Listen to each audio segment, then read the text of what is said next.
नमस्कार दोस्तों। इस वीडियो के माध्यम से हम समझेंगे कि लेटेस्ट में जो ग्रीनलैंड यूएसए विवाद है वो क्या है। दरअसल 1946 से ही यूएसए ग्रीनलैंड पे अधिकार चाहता है। तो ग्रीनलैंड ने डेनमार्क को बोला कि हमें ये सेल कर दो। 1946 में पहली बार बोला कि हमें सेल कर दो, लेकिन डेनमार्क ने स्टेटमेंट दिया कि ग्रीनलैंड बिकाऊ नहीं है। इससे पहले भी यूएसए ने कई देशों से कुछ आइलैंड खरीद रखे, जैसे अलास्का खरीदा यूएसएसआर से, उधर फ्रांस से भी एक लॉजियाना आइलैंड खरीदा, यहाँ तक डेनमार्क से भी एक वर्जिन आइलैंड पहले खरीद चुका है। इसलिए चाहता है कि ग्रीनलैंड पे भी एक कंट्रोल हो जाए। तो आखिर यूएसए इस पे कंट्रोल क्यों चाहता है, उससे पहले भी हम जानेंगे कि इसमें चाइना और रसिया क्यों इंटरेस्ट दिखा रहे हैं।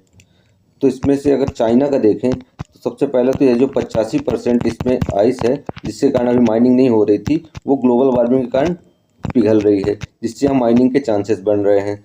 दूसरा रीजन क्या है कि यहाँ पे रेयर अर्थ मिनरल्स पाए जाते हैं, जिसमें से लिथियम सबसे प्रमुख है।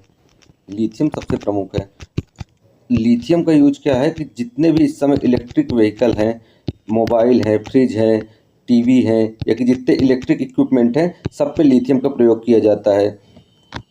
इस समय अगर लिथियम का देखें तो 90% लगभग मार्केट चाइना कंट्रोल कर रहा है। इसलिए चाइना भी यहाँ पे कंट्रोल चाहता है, क्योंकि इस समय जैसे एक समय था कि जो ऑयल पे कंट्रोल करेगा उसी का, जो ऑयल पे जिसका राज होगा उसी का दुनिया पे राज होगा। इसी तरह आगे चल के लिथियम पे भी कहानी होने वाली है। रसिया क्या है, यहाँ मिलिट्री एडवांटेज चाहता है कि सिर्फ पश्चिमी देश ही यहाँ पे स्थापित ना रहें, इसलिए रसिया यहाँ पे चाहता है कि हमारा मिलिट्री बेस भी यहाँ स्ट्रांग रहे। यूएसए का है तो पहला तो है कि इन दोनों को नहीं चाहता यूएसए कि ये दोनों आए। दूसरा है यूएसए भी यहाँ पे माइनिंग चाहता है। तीसरा क्या है कि ये चाहता है कि यूरोपीय देशों पे, अगर ग्रीनलैंड पे हम स्थापित रहेंगे तो यूरोपीय देशों पे कंट्रोल यहाँ से किया जा सकता है। तो क्या इस पे अटैक करना आसान है? तो अटैक अगर इस पे किया जाएगा तो सबसे पहले नाटो आएगा।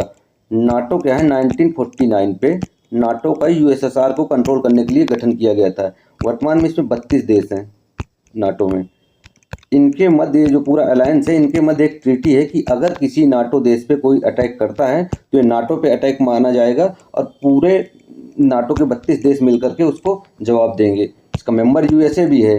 तो अगर ये नाटो अगर मतलब इस पे ग्रीनलैंड पे अटैक करता है तो ये डेनमार्क पे अटैक होगा, डेनमार्क पे अटैक होगा तो ये नाटो पे अटैक होगा, जिससे नाटो देश मिल करके यहाँ पे अटैक करेंगे।